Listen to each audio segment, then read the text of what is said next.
Now, there's a meeting going on my stage at the moment between three of our presenters for this segment. They haven't seen each other for a while. That would be because our first presenter is living a long way away in the presentation stage up the back. He's up near the coffee. Have you been up the back to the coffee yet? Made the trek all the way up the back there? You would have met this fellow already. You would have had a good chat with him, I'm sure, because he is a bit of a chatter. We've got an hour and a half in this session, and then we are going to have a little cocktail party outside, and that cocktail party today is brought to you by one of our big sponsors, by ABC Gold Refinery. I tried to get Steve and Ben, the two security guards, to come in here with one of the gold bars, because they've actually got, I think it's 4 gold bars in their little case out there, which is around $5 million worth of gold. And I said, look, can one of you just come down? We'll play a bit of fun, and we'll bring the gold bar down and show it to you. And the people who are personing the booth out there said, no, I need 2 security guards at all times. So I thought there was just one there. There was one hiding behind like a stand there somewhere. So there's always 2 of them watching us. But what I do have is some chocolate. So I took that instead. They didn't seem to chase me for that. Anyway, that's irrelevant. Do stay afterwards, an hour and a half of this session, and come and join us for some drinks and have a chat with some of our presenters, like this fabulous human being here. Now, he is in the thick of one of the biggest ever drilling programs by a junior explorer in Victoria. It's a really interesting story because they are a junior explorer with money. Money to explore. How did they get that? Why?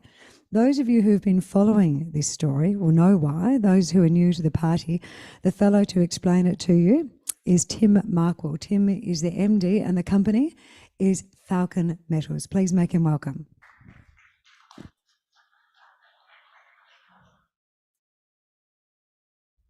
Okay, thanks Christina, and thanks for the introduction, and thanks to the RIU for the invitation to present here at the Resources Roundup. So for those of you who don't know Falcon Metals, we listed in December 2021, and that was via a demerger of a company you may have heard of called Chalice Mining. So back in 2020, Chalice made a pretty amazing discovery at Julimar, but prior to that discovery, their flagship asset was the Pyramid Hill gold project in Victoria, which is a pretty substantial asset on its own. But given how much work they had to do at Julimar, which is a world-class discovery, they made the pretty sensible decision to spin out Pyramid Hill, put in a Victorian-based management team, and we raised 30 million on the ASX, which is where all our money came from, and in December 2021, and away we went. And before I continue, that picture on the screen there, that gold is from a gold we panned from a drill hole we drilled at our Ironbark East prospect at Pyramid Hill, and we announced that last year. And that's just an indication of what you have in Victoria, which is high-grade gold like this is, which is what we're all chasing.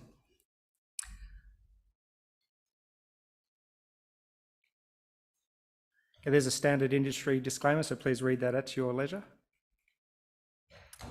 Okay, so Falcon Metals, our flagship asset is the Pyramid Hill Gold Project. It's a very large strategic ground position in Victoria, in the Bendigo zone, one of the most prolific gold belts in the world. We're doing, as Christina said, we're doing a very large drill out. We've done more than 60,000 metres of air core drilling this season, which is as big as anyone's ever done that I'm aware of. So it's a very major exploration program. And thankfully, we've been getting good results, which I'll go through in a minute, especially at our Ironbark East prospect. But we've also discovered 2 new trends, which we're also chasing. So that'll form the basis of my talk today. We do have 2 assets in Western Australia. I won't go through those today in the interest of time. There's a couple of slides in the appendix at the back if you're interested. And please do make the trek down to the coffee deck at the back of the auditorium if you want to go through those or anything else to do with Falcon.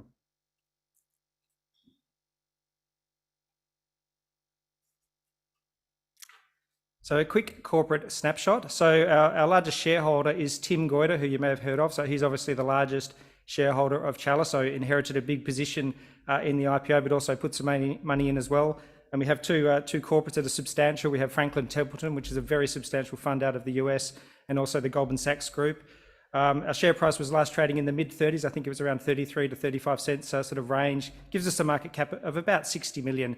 But importantly, we do still have over 20 million of cash left at the end of March. And that's a decent treasury position for a junior explorer.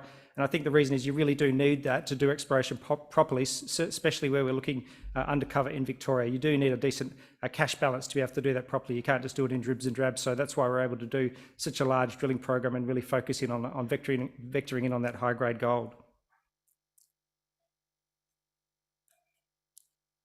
So the board of management, a few of these people you might know from other companies. There's Mark Bennett, who's our chairman. Mark's a bit of a legend in the exploration game. He's made several major discoveries, culminating in the Nova Bollinger base metal project when he was at Sirius Resources. That got taken over by IGO for just short of $2 billion, which is it was a pretty amazing discovery at the time. So Mark's got a tremendous track record. He now lives in Melbourne, so it's great to have someone of Mark's experience and success and track record available. And it's great to have Mark drop in the office and share his views on what we're doing. So he's a great chairman. We also have Alex Dorsch on the board. You probably know him from Chalice. He was MD of Chalice when they discovered Julimar. But importantly for us, he was the guy at Chalice that originally pegged the Pyramid Hill Gold Project. So he's got a lot of passion for Pyramid Hill. He was the guy that started it inside Chalice, and he obviously elected to stay with it and devote some of his time to this. So it's great to have Alex's involvement in Falcon going forward. Rounding out the executive team with myself, we have Pradeep, a very experienced company CFO, ex-PwC. We also have Doug Windsor, our exploration manager. He's at the booth at the moment. He's a Bendigo born and bred geologist, which is obviously good for us. He worked all around the world with BHP and De Beers, spent the last nearly 10 years with IGO looking for gold and base metals in the north of Western Australia and the Northern Territory. But he's come back to Bendigo with us for the IPO, and he's really driven to find the next major discovery in Victoria. So it's great to have an exploration manager with that experience in Bendigo and also a world view as well. And he lives a few kilometres from the project, which is pretty handy. Got big thumbs to use this thing. So this is Pyramid Hill. This is what a day of exploration looks like at Pyramid Hill. So we're basically drilling on wheat paddocks, which is actually pretty convenient. We don't have to cut down any trees. We can pretty much drill wherever we want. It's very important to have good land access and good relationships with farmers. You have to be a part of the community where we operate, and we do have land access for everywhere we need to drill, which is tremendous. These are broadacre farms, so very commercial farmers. They understand it, and we do have very broad access agreements, which makes life quite straightforward for us. We're also operating under low impact exploration, so we can't do anything to the ground other than the drill hole itself. No sumps, no holes. We can't leave sample there, no water, no drilling mud, nothing. So we've got to operate very cleanly and keep everything contained. And as long as we do that, and you know, the farmers are very happy with having us there, so it's great.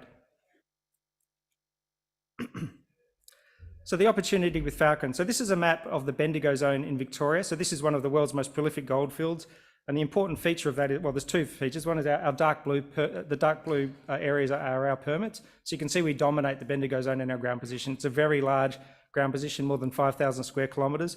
And also that red dashed line, that's the boundary between the outcropping Castlemaine Group sediments that host Bendigo, 22 million ounces, Fosterville, nearly 9 million ounces, and I'll just touch on Fosterville in a minute. So a lot of gold's been mined below that red dashed line, 60 million ounces. But above it, virtually nothing. And that's because there's some Murray Basin sediment that covers the same rocks that host Bendigo and Fosterville. So that's the opportunity with Falcon is to get a large enough ground position to be able to systematically explore this ground with air core drilling and try and find the next major discovery. So we're looking for the next Bendigo or Fosterville. We're not looking for a small deposit. We're looking for a major system. And you do need a large ground position to do that. So that's what our story is. I mean, the Victorian government's own study, that they think that there's estimated there's 32 million ounces of undiscovered gold north of that red dashed line in the Bendigo zone. So there's a very big prize there indeed. We have the biggest ground position there, so that gives us the best chance to do it. Plus, we're the ones really actively exploring there at the moment. And, you know, our projects cover literally hundreds of strike kilometres of prospective structures under that cover. So just on Fosterville, this is really interesting what's happened with Fosterville, and it is talked about a bit, but just to remind everyone. So there's a long section there through the Fosterville gold deposit. That yellow zone there is the Swan zone, which is where they hit the jackpot. And this graph just shows the reserve growth over time as well as the production over time. From 2012, it was sort of a mediocre gold mine, but you can see the grade was just sort of creeping up as the mine got a bit deeper. A company called Kirkland bought it in 2016 and then really hit the jackpot. They drilled deeper in the mine, hit that Swan zone, and suddenly their reserve went up to 2.7 million ounces at 31 grams. So for a little while, it was the highest grade, most profitable gold mine anywhere in the world, which is quite extraordinary. And if you're mining 600,000 ounces a year at under $200 an ounce cash cost, you're making an awful lot of money.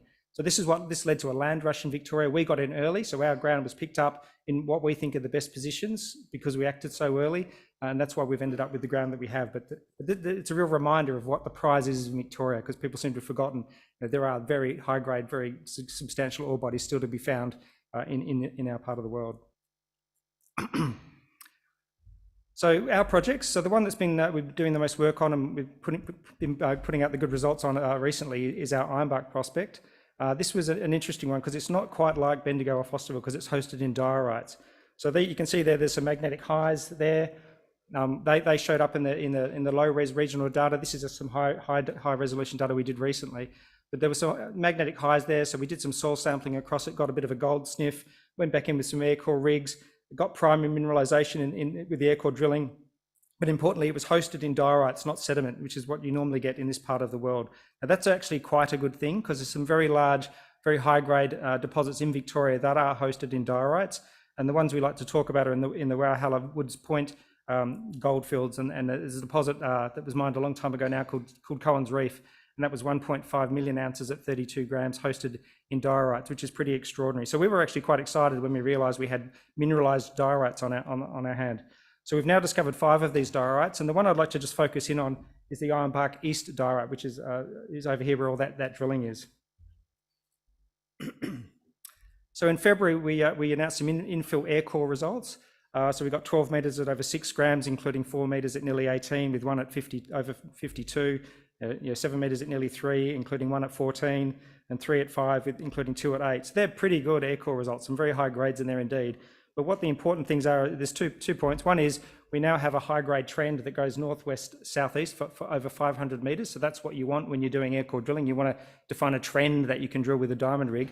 But also this was primary mineralisation in quartz veins. This wasn't weathered material. This is primary mineralisation. So that gave us a lot of encouragement to send in the diamond rig, which is what we did. So in February, we sent in a diamond rig and we did 5 diamond holes all around that diorite. And you can see those red triangles there are the diamond holes we did. We're waiting on results for those. We probably get those later this month. So we're quite excited about what we might see in those diamond results. We've got our fingers crossed that the assay gods smile upon us. And we also did a few, we did 1 diamond hole out here. So that hole there is a new diorite that we discovered in our air core drilling. So we didn't know that was there. It didn't show up in the magnetics, but it's definitely diorite. It had mineralization in it. So we drilled a diamond hole there as well. So we'll probably get the results for that hole a little bit later, sometime in June. But so that's something to look out for, is our diamond drill results hopefully later this month. So very interesting prospect indeed. We also have 2 more traditional Bendigo style trends that we've discovered. So we announced these ones just at the end of April. So this is our Wandoo target. Now Wandoo is interesting because it's so close to Bendigo. This is only 20 kilometres due west of Bendigo, and it's quite extraordinary that with the work that we're doing with this air core program that we're doing, we're able to discover new anomalies so close to one of the world's great gold mines at Bendigo. So we did some drilling here in 2021, very, very wide space, first pass drilling, and we benchmarked that against all the other places where we'd done similar drilling, and Wandoo was the one that really stood out. So we went and did some infill drilling here at the start of this year. We did it on 140 by 800 metre spacing, very wide spaced air core still. Unfortunately, we got some very nice results, and including some quite coherent trends. And this one on the eastern side here is more than 1 kilometre long, and importantly, it had quite a good result of 6 metres at nearly 2 grams, including 2 at 3.6, and that last intercept of that 2 metres ended in mineralisation, so open at depth, because obviously the air core can only drill until it gets into the hard rock. Now that's quite a good result for that level of drill spacing. So we've gone back in here and drilled it straight away. We've done a whole lot more infill drilling, as you can see there. So all those blue dots are our infill drill holes. We've only just done them, so we're waiting on results. And I suspect we'll get those results sometime in June. So again, that's something to look out for, because we think they're quite good results for that level of drill spacing in it, and in the elephant country, very close to Bendigo. And a similar story with Banksia. This is a little bit further to the north of Wandoo, but still quite close to Bendigo. So we've got 2 trends here, one of which is nearly 3.5 or over 3.5 kilometres long. And that's quite important, because you do need a big footprint to find a Bendigo or a Fosterville. You need that 3 or 4 kilometre long zone, like the Fosterville footprint is about 4 kilometres, for example. So that's what you're looking for. So these are still very wide space drill programs. We quite liked what we saw at Banksia. 20 metres at 0.44 is very good for this wide space drilling. So we've gone back in and we've done our infill already, like Wandoo. We can act quite quickly. So we've drilled quite a lot of infill in and around those good results. And again, like Wandoo, we'll probably get those air core results in June. So there's plenty of news still to come for Falcon with all this infill drilling that we're doing.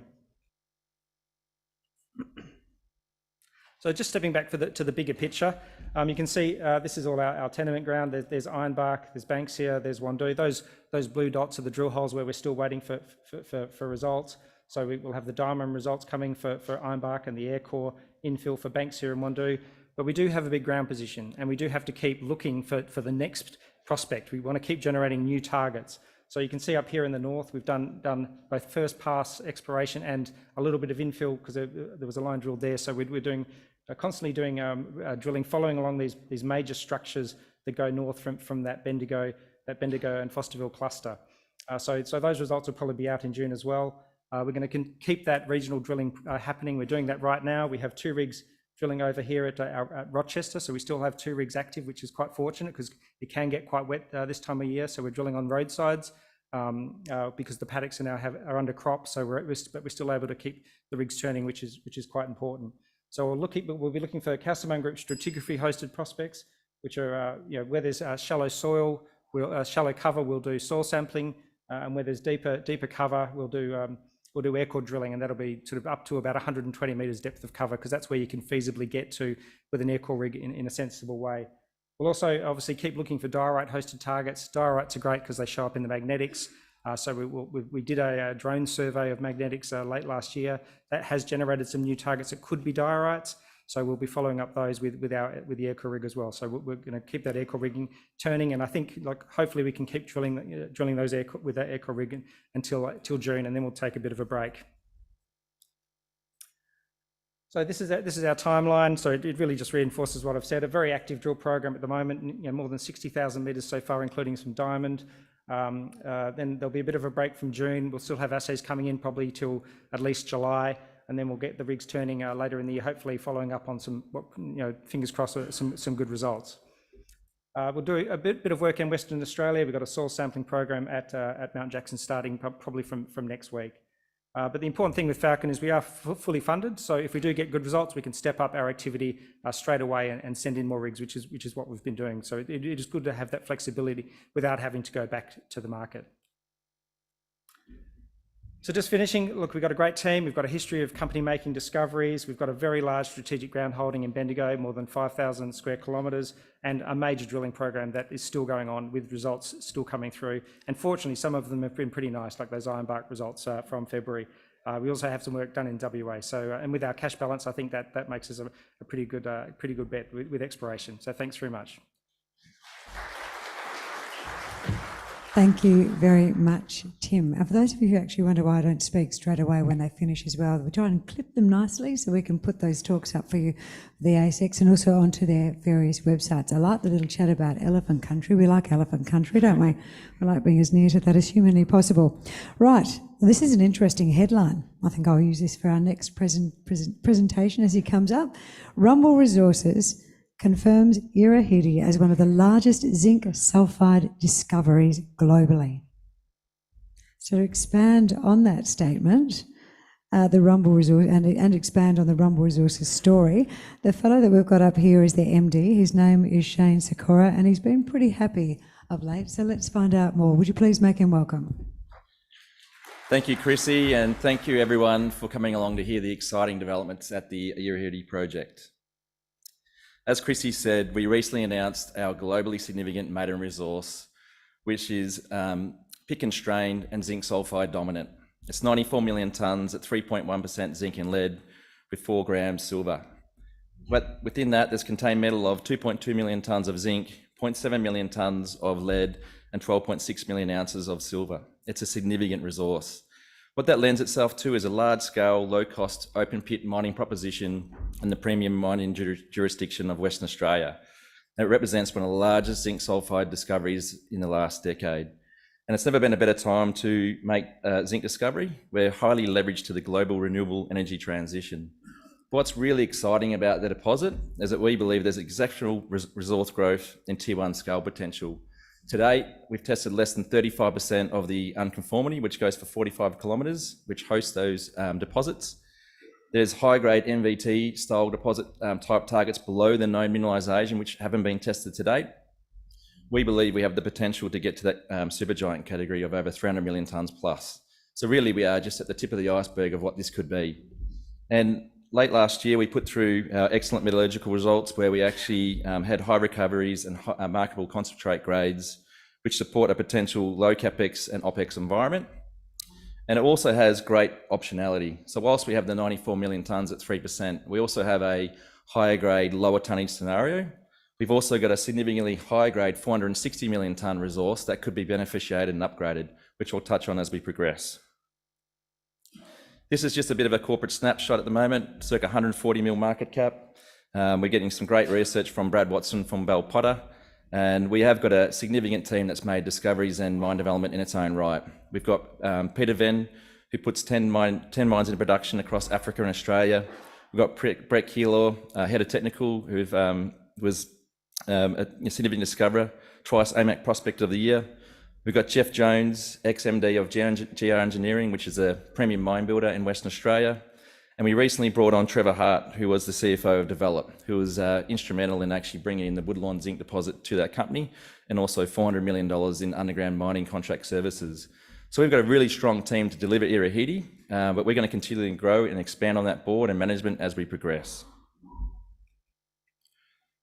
We made this discovery on the 19th of April 2021, and 2 years to the day we announced our maiden resource, and that was made up of 658 holes for over 100,000 metres of drilling, which was an incredible effort considering all the things we were dealing with in regards to COVID and other scenarios.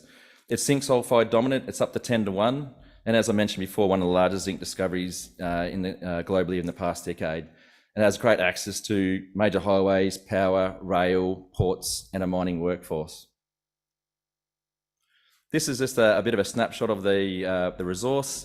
I want to make note that this is pit constrained. We had an independent group called Aurelia looking at logistics, processing and mining scenarios. So this is a constrained resource. What you'll see there is the 94 million tonnes at 3.1%, but we've also got 41 million tonnes at circa 4%, 12 million tonnes at 5%. So there is that potential to high grade the resource if we desire to. But there's also that 460 million tonne resource that could be beneficiated and upgraded through a pretty simple process, which I'll touch on as we go. There is exceptional resource growth potential within this resource. What you'll see here is the Chinook deposit, which is outlined in the yellow to the northwest. We've got the Tonka and Navajo deposits, which sit to the southeast. There is significant potential to grow the resource in between the Tonka and Navajo, and also Tonka and Chinook. And those resources are open in all directions as well. This is just a bit of a snapshot of the Chinook deposit. You can see, we can clearly see there's some high grade components to that, and there are those feeder zones that we've been targeting. We've got over 2.3 kilometres in the Callatan feeder zone. We've got over 2 kilometres in the Chickaman feeder zone as well. So whilst we're targeting the 3% plus open pittable scenario, we are hitting numbers like 6 metres at 11%, 8 metres at 14% in those high grade feeders. So what that suggests to us is below these resources, there is the potential for high-grade underground resources, which we haven't even tested yet. When you look at this pit-constrained resource, it'll be quite obvious to you, or maybe it's not, but the feeder zones is where the mineralisation is constrained. So it's constrained to the Callatan into the Chickaman feeder zone. You'll also see that there's actually a shallow component to the higher grade, so if we wanted to get into an early stage high-grade mining scenario, there is that possibility. That resource is only constrained to the drilling we've done to date. It's open in all directions. This is the Tonka and Navajo resources, about 8 kilometres to the southeast. You'll see that the focus of the drilling here has been on the Colorado and the magazine feeder zones. Outside of those feeder zones, there's been very limited drilling.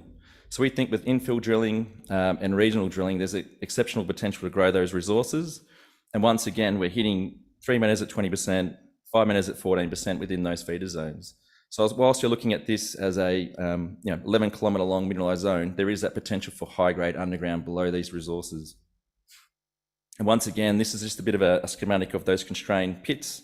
That takes in the Colorado and the magazine feeder zone. So whilst there is mineralisation outside of those, the pits, only the constrained elements will be within those resources. This is just I guess a bit of a schematic of what it looks like. The mineralisation starts about 40 metres and gently dips to the east by about 5 degrees. So we believe that the whole 45 kilometres could host this style of mineralisation, and what we've got to actually focus on is the high-grade feeders. And if you look at the open pittable scenario here, the areas of where the feeders are is where the pits are constrained. Now, There's an iron oxide sequence above the mineralisation, which is extremely soft. So it actually has the potential for a low-cost waste removal scenario as well. And below those deposits, there is that potential for high-grade MVTs. What's important is when you make a discovery, you want to make sure that the metallurgy stands up. And we had some excellent results at the back end of last year. We had high zinc recoveries to 90% and cleaner concentrates. It's a very coarse grind to 150 micron. It's fast flotation with clean sulfide, and we're fortunate enough to use site water. It's a simple and conventional process flow sheet that gives us the chance for low capex OPEX operation. We're getting zinc concentrate grades to 59%, which at the higher end of global benchmarks. There's no penalty elements within the metallurgy as well, which is a massive bonus for the project. But there's obviously considerable potential to elevate the metallurgical scenarios through optimization and beneficiation as well. Now, this is like a value add for the project, this DMS and ore sorting. So whilst we believe the 3% goes straight through the flotation, there is that potential for a big, larger volume of mineralisation that sits within the 1.5 to 3% range that we could DMS and ore sort. And that's simply just a very cost-effective and simple way of selecting the waste from the ore. And DMS particularly works well with this style of MVT mineralisation. There's a few examples there where you're getting 4 times upgrade in head grade, 8 times upgrade in head grade. So example, if you had a 1% ore body, you could elevate that to 4%.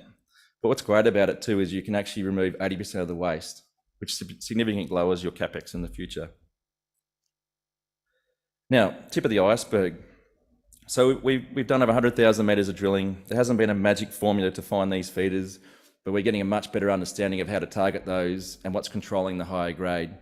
So the mineralisation passes up through multiple geological formations through 4 and 5. We've been targeting number 1, which is the Navajo unconformity. When you get mineralisation near those feeders, you're getting much higher grades and much bigger widths. And as it gets further away, it decreases. But because there's a whole series of feeders, they join up like a coal seam, hence why we get this big mineralisation envelope. Obviously, a focus for us is to find those feeders, and we think we're getting a better understanding, and I'll touch on that later.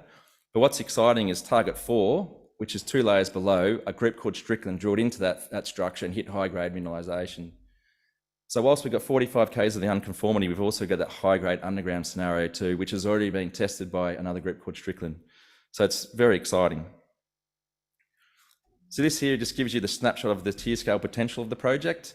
You'll see that there's the Chinook deposit, the Tonka and Navajo. That only makes up literally 25% of our Navajo unconformity horizon. There's no reason that doesn't continue on all the way through. They are open in all directions. We've got 9 kilometres along the Navajo southeast trend, which we've just generated some significant targets which haven't been tested yet. And we've got another 12 kilometres along the Sweetwater trend, which remains untested. And you've got to imagine too, below those 45 Ks, there are the high-grade underground feeder targets as well. So we literally are at the tip of the iceberg of what this could be.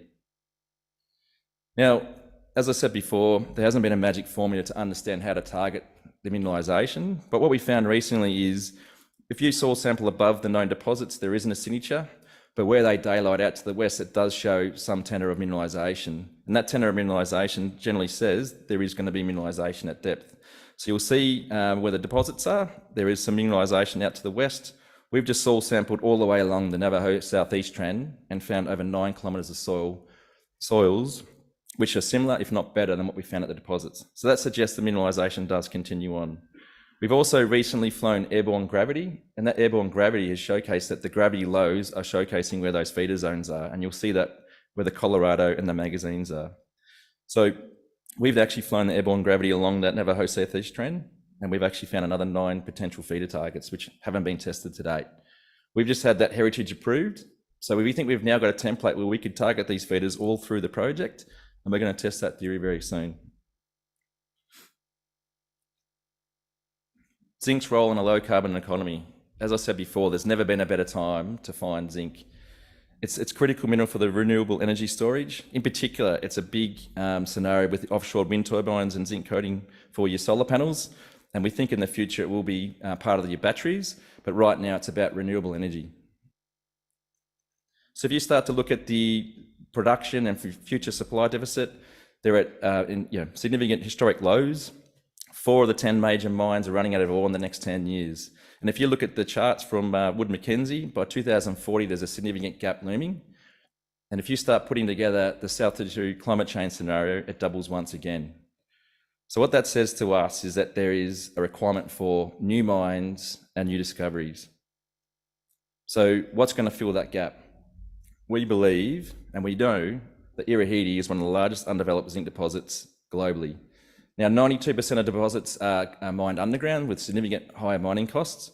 Ours is an open pit scenario. We believe we could significantly grow that to, our target's to sort of 200 to 300 million tonnes from where we are now, which will also mean that the high grade lower tonnage will grow as well. There is no reason why we can't find high grade underground as we progress the project in the near future, and that's something we'll focus on. But just to give you an idea of what something like this is worth, it's very hard to find zinc deposits. The Hermosa discovery was bought by South 32 4 years ago, 120 million tonne zinc deposit for 2 billion cash. We're currently sitting at 140 mil market cap. So you can see why we're excited about how we can grow our market cap and share price from where we are today. Sustainability is a big part of what we do. We know it's important. We're engaging with our stakeholders, whether it being the Shire, station owners, but in particular the Native Title Group. We're looking to grow a really strong relationship and be collaborators with the Tenpac people. So near-term catalysts at Irahidi. We, as I mentioned, we've got a big drill program about to commence. We've recently had the Navajo Southeast trend cleared. We're going to go and test those series of those high-grade feeders. We've also got another 12 kilometres along the Sweetwater trend, which remains untested, and we hope to put out some targeting numbers there as well. We're going to grow and expand on known resources at Chinook, Tonka and Navajo. And as I said, we believe we could get that to potentially supergiant in the future.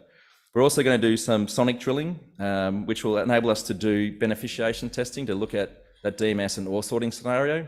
It also enables us to start looking to get towards that indicated resource level at this point in time. We're also going to start commencing our scoping studies at the end of 2023 to start wrapping some numbers around there. But all in all, very exciting time for shareholders, very exciting time for any new investors to get some zinc exposure, and a lot of catalysts to come throughout the course of 2023. So once again, thank you very much for taking the time today. Shane, where does the name Irahidi actually come from? I'm assuming it's a station, but does it have anything else behind that? I wish I knew. No, I think it is a station, to be honest. So it's an interesting name. Well, actually, it? the Irahidi Basin is probably why it's named that. It's a big basin where we were targeting earlier on. But you still wonder where that name comes from, don't you? Who thought of that as a name? You wish I'd asked you a more insightful question that you could answer, but there you go. Thanks. Good Next on time, you, mate. we'll do it again. We'll go over and have Thank a drink with that. you later on today. It is interesting when you see some of the names of the projects, etc., and some of them have a very clear outline, perhaps owners, etc., like horses or rivers or whatever it might be, but that was an interesting one. Right. You ready for the next, what have we got? 4 to go, don't we? 4 to go. And we'll also do the results in a moment too from that poll. So if you haven't answered them, can you just log into the phone and have a look at those and just enter your thoughts and your opinions?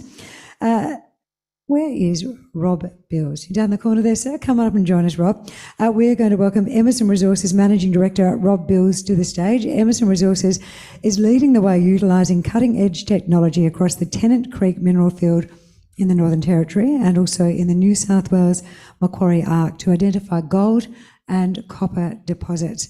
It's got some exciting discoveries which were identified back in 2022, and there's a very exciting pipeline of activity as a result now in 2023. So let's make him welcome as he outlines it to us. Oh, thank you. Good afternoon. Thanks, Chrissy, for that intro, and to RIU for the opportunity to provide an update on Emerson.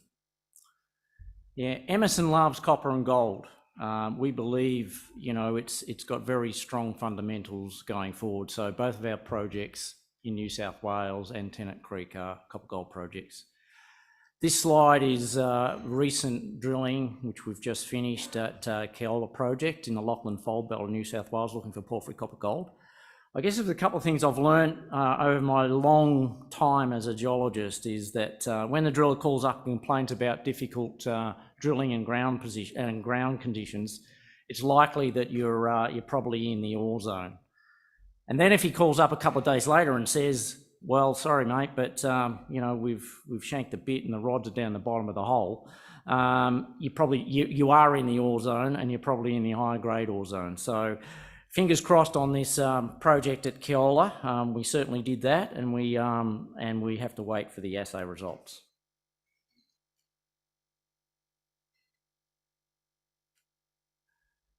On a more serious note, I'd just like to really dedicate this talk to the late RP. Look, he was a very strong advocate of the mine industry in Tennant Creek, and particularly Emerson Resources. We struck the first joint venture with Indigenous peoples in Tennant Creek, and RP certainly drove that. So it's a very sad occasion, you know, that he's passed.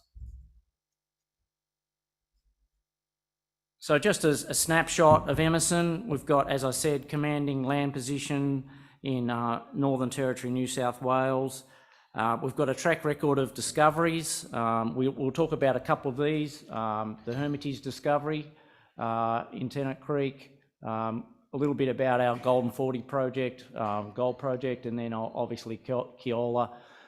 The distinguishing feature of Emerson really is that we're creating an emerging gold royalty business. So we've got no plans to take these discoveries into production. We've got a joint venture partner that does the JORC resources, the mining and processing, and we take a 6% gold production royalty. You would have seen some corporate wrecks, I guess, for want of a better word, where companies have gone from exploration discovery into mining. We aren't doing that. We believe there's a much better path, and that's a much lower risk path by just taking a 6% gold production royalty. We've got an aggressive program this year, so we've got stage 3 drilling at Hermitage. We've got drilling across our joint venture projects. Also Keola phase 3, which I said we've just finished, and we're waiting for the assay results. So let's dive into New South Wales first. So we're in this very prolific copper gold belt here. We've got Orange here, obviously, Cadia Ridgeway, the Newcrest project sitting down in here, our tenements down in here, and we've also got some tenements up here at Wellington and also over here. This is the 3D model that we came up with last year. It's a geophysical model, as you saw from that first slide. There's not much outcrop, so we relied heavily on this 3D. It's a geophysical MIMDAS model, so it's got a centre here, which we call the Dolly's Prospect, mantled by this high chargeable conductive zone around here, and our first 4 drill holes. This is the first deep drilling in this project, and we've just finished it. Probably the most interesting hole, I've just come back from Orange, so I've been looking at these holes, and this is hole number 8. We intersected probably about 100 metres roughly of mineralisation in 2 skarns. The top about 70 metres thick. You can see what we got there, so that's a typical skarn. This is chalcopyrite in the skarn, and then the lower zone, a magnetite pyroxene, magnetite pyroxene chlorite skarn. That's also chalcopyrite. So skarns are a very common feature of big porphyry districts. Cadia Ridgeway, their first discovery was a skarn system, and at Cadia Ridgeway there's 5 separate deposits there. So we're looking at a cluster of deposits. We're not just looking at one. Now turning to the Northern Territory, Tennant Creek. Our project's right in the township of Tennant Creek. That's where our tenements are. We've got, probably one of the most prominent strategic land holdings in Tennant Creek, some 1,700 odd square k's, right in the middle of the field. Just zooming in now, the yellow and blue are joint venture areas. The red up here, that's our Hermitage discovery in our 100% ground. We've converted quite a few of these discoveries into JORC mineral resources. Our joint venture partner are putting in a mill, a CIL mill in here. So as we stand today, these are, these projects are stranded assets. There's no way to monetize them. So once that mill goes in there, obviously, that unlocks these projects for processing our 6% gold production royalty. Just talking about the discoveries again, this is another project where very difficult ground positions and shanked a bit.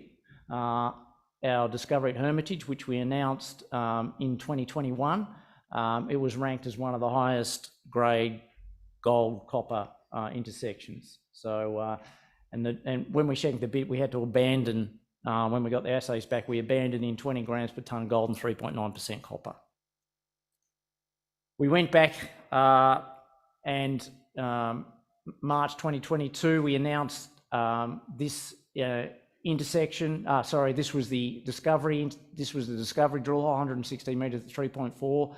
We went back and did a angle drill hole, a diamond drill hole, and that got 9.4 metres at 2.7% copper, 5.6 grams gold. So that's this hole here. So this is a plan view. This is the drill chips from the discovery hole. So we had a thick zone of malachite in the oxide zone. Then we went into native copper, and then down into the sulfide chalcopyrite zone. The blue is the outline of the host magnetite hematite body. Obviously the drill traces open along strike. The red is the magnetic anomaly. So we went back in August 2022 with an angle diamond drill hole, first diamond drill hole in this deposit, a scissor hole, and again, absolute cracker. Similar mineralogy, went through a malachite zone, and then down into the chalcopyrite sulfide zone, and very, very high grade gold.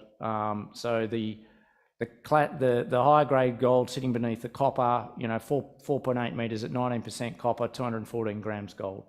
So that's a absolutely amazing, intercept, incredibly high grade. Unfortunately, as we went down that hole, it got cut off by a late fault that cuts the mineralisation. So the task for our next phase of drilling is to drill beneath that fault and locate the rest of the ore body. This is what it looks like in long section. So you can see the blue, that's the host magnetite. Obviously the red is where the drill holes intersect that, open along strike. This is the flat fault that cuts off the body. So we do believe that this continues on down plunge, and obviously the subject of our drilling later this year. So Tennant Creek is a highest grade gold mine, highest grade gold province in Australia. They're very high value deposits. They're relatively small footprint. So surface area of the biggest one, Warrego, as you can see, is 200 odd metres. So that's a pretty small exploration target. The tonnes come from the down plunge extent, okay? But they're very, very high grade and very high value. So they're tough. They're tough to find in exploration, but we believe we've pioneered the approach and tools to discover them. And the big breakthrough has been Halitem. Previously, the field, obviously the host is magnetite, so it's magnetic. They used fixed wing, which was flown on sort of 50 metre centres and 50 metres off the ground. We're flying the drone at 15 metres off the ground on 15 metre spaced line. So the resolution of this data is far better and has enabled us to vector in on these high grade magnetite hematite bodies, which is the host to the high grade gold and copper. Just an example of Golden 40. This is the old Golden 40 mine. The headline drill hole there was 28 metres at 28 grams. Again, a good reflection of the sort of grades you expect in Tennant Creek. The grey is the wireframe. So this is the old mine, but we've found extensive extensions to that mineralisation to the north. We call it Golden 40 North. And again, the drone, the resolution of the drone was, assisted us in actually sighting those drill holes. We've also announced late last year this Golden 40 East, some pretty good gold and base metals down there, and this area is open as well. So this is the drone mag anomaly, which I think has got a lot more potential to add to the resource there. Just a little corporate snapshot. You know, we're well funded. We obviously don't have to put our hand in our pocket for any drilling on the joint venture area. Our joint venture partners earning in. We're the managers and operators. Once we make discoveries, they flip into what we call the mining joint venture, where they do all the JORC resource mining processing. We get a 6% gold production royalty. So our burn rate is actually quite low. Obviously, when we're drilling on our 100% projects, we use the cash. This is just a little graph of our gold royalty. So a 6% gold production royalty in the grand scheme of global royalties is a very, very high royalty. So it's a great royalty to have. A little bit about our board of directors. Andrew, our chairman, myself, Alan and Alan, all ex-Western Mining Mafia. So all from Western Mining. So just some catalysts to finish off for 2023. You know, we're unlocking these stranded assets in Tennant Creek. We've got multiple drill programs. We're free carried with this 6% royalty on production, so we don't carry any of the risk of going into production. Our joint venture partner does all that. We just get a 6% production royalty. So this emerging royalty business, gold royalty business they're not big businesses in Australia, but over in North America, they are huge. And they're considered low risk. So pension funds and all sorts of funds invest in royalty companies simply because they are a lot lower risk. We're well funded. We've got strong shareholder support and very experienced board and management. So I'd just like to end this, you know, in terms of RP, you know, rest in peace, RP, because you know, you're an absolute champion of the you know, the resource business. He was a strong advocate for mining. He could see that the way forward for his people in Tennant Creek was to actually be an active participant in it. And he drove, you know, a lot of the communication and engagement with Emerson in the Tennant Creek mineral field. So I'd like to leave it there. Thank you very much.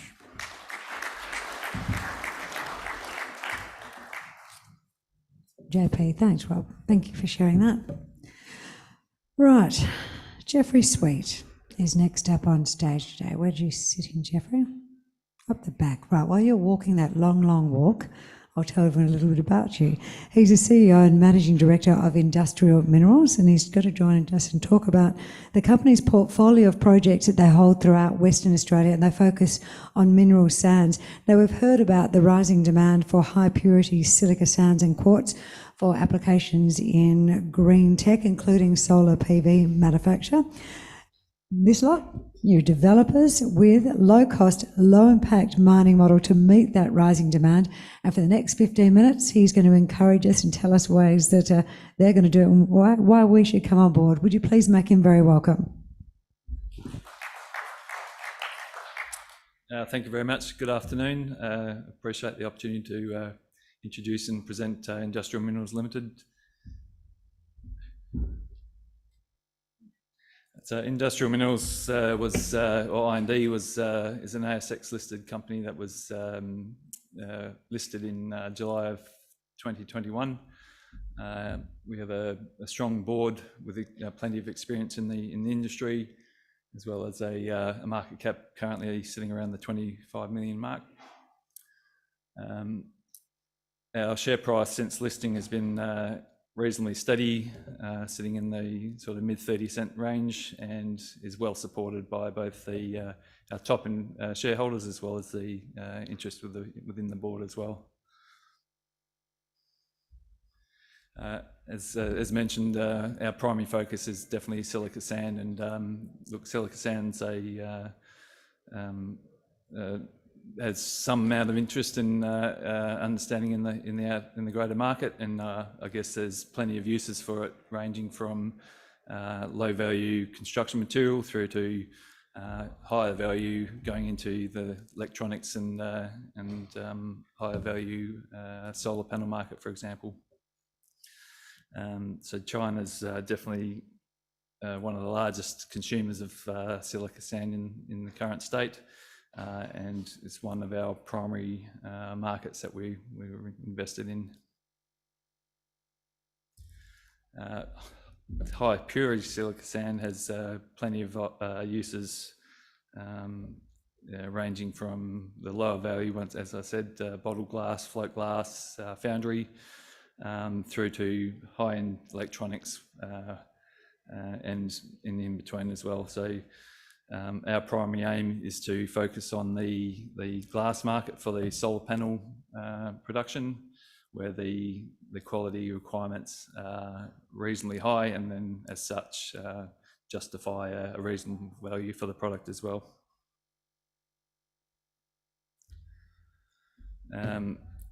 Demand across the whole product stream for solar panels is not only in the glass but also the silicon metal as well. So while our primary focus at this early stage in the company's life cycle has been the high purity silica sand, we've also taken interest in high purity quartz with the intention of producing a value added product for both the silicon metal production stream and also into the likes of the silicon chips, solar cell chips and cells, and the crucibles that are used for the production stream as well.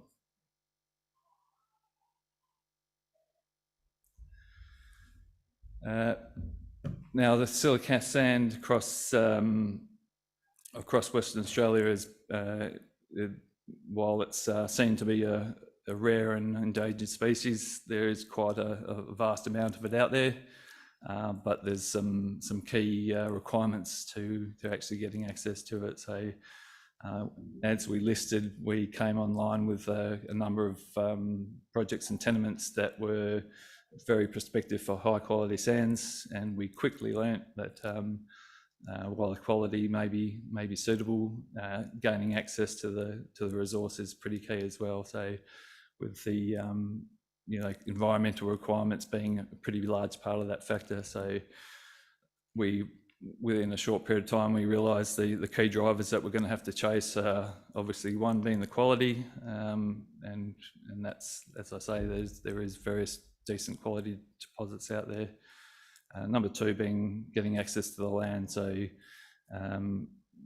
rather than deal with heavily native vegetated areas, we pivoted to the private landholders with the intention of working on land that's been previously cleared, so generally the farming land, and that was a benefit in terms of reducing some of those environmental challenges, and as a flow-on effect of that, the extraction process was also somewhat heavily simplified in that clearing of vegetation, clearing of overburden was reduced as well.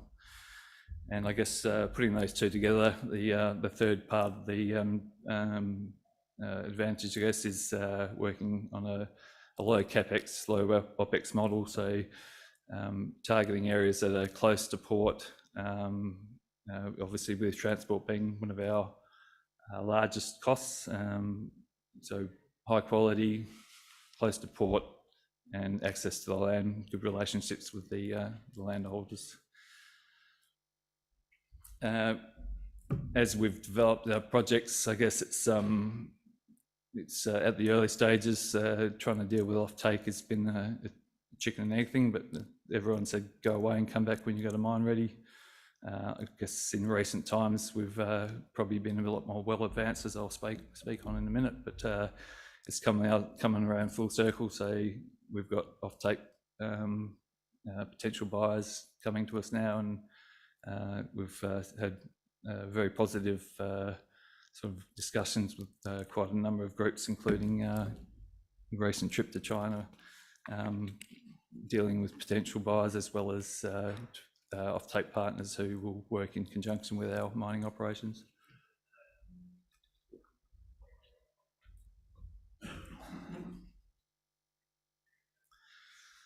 So our primary project is the Stockyard project, which is located south of the Port of Geraldton.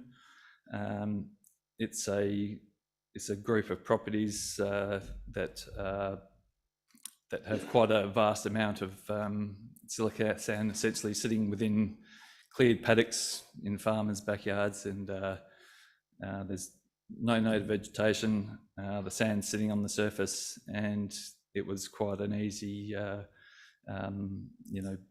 exploration process in terms of sampling. So the majority of it was done by hand auger, and was able to be fairly rapidly progressed. So in the short period of time, we've managed to get the mining lease approved. Heritage surveys have been completed with no issues. We have full water licence to commence mining. Clearing permits have been approved. Mining proposal, mine closure plans all approved. We're essentially ready to start mining.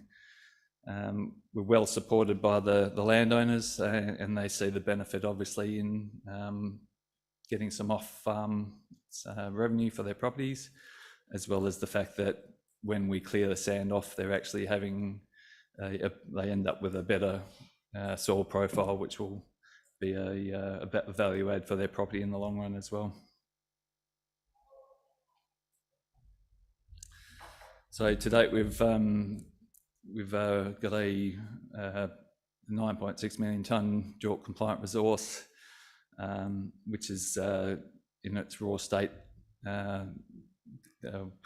We'll be looking at doing a simple wash and desliming beneficiation on site, which will make it suitable for as a DSO product into the buyer's market.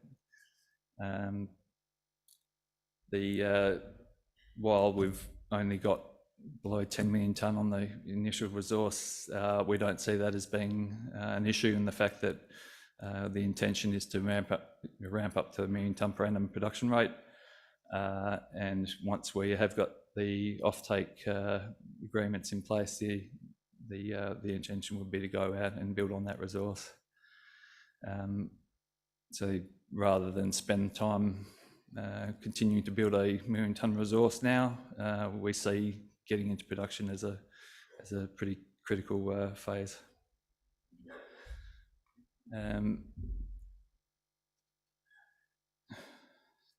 To date, we've done internal feasibility studies to justify continuing on with the development of the project, and we have not at this point released any pre-feasibility studies or DFS studies, as we really need that offtake sales agreement in place to justify the project, and we don't believe that will be too far off. Late last year, we did sign up our first MOU with a potential buyer, and they're currently doing some test work on our material, and we're hoping to see back some results sometime in the near future, with the intention of then progressing to offtake agreement. And as I mentioned before, the level of interest from other parties has been substantial, so I don't think it will take too long to be able to build up that full production capacity. So, as I said, it's been a fairly quick process getting to the stage we're at now. Really, the last stages to tick us off into production really is the offtake agreement, and that will be essentially followed straight behind with the final feasibility study. And assuming things go well, we'd be like to think we can have a decision to mine and be heading towards moving into production later in this year and into the next year.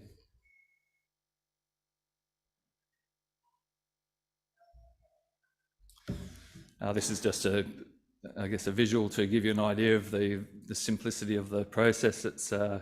It's almost a sandpit or a quarry in someone's backyard. So as I say, the sampling process was very simple and straightforward.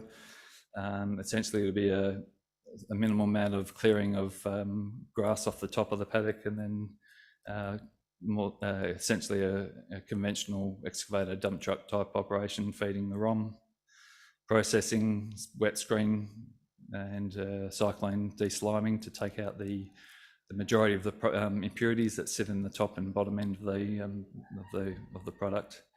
from their DSO shipment over to the end offtake partner, where they'll do further processing to do the final beneficiation and into the final buyer's market.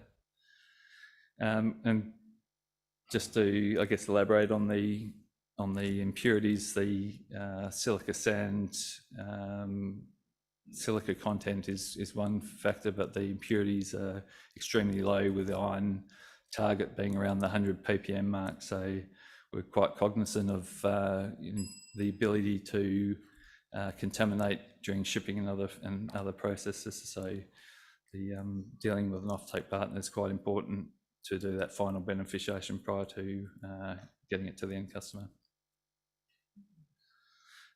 As well as stockyard, we have a very large foothold across southern Western Australia and close to key ports. So we'll be backing stockyard up with further opportunities, including down south around Esperance Port, Albany Port.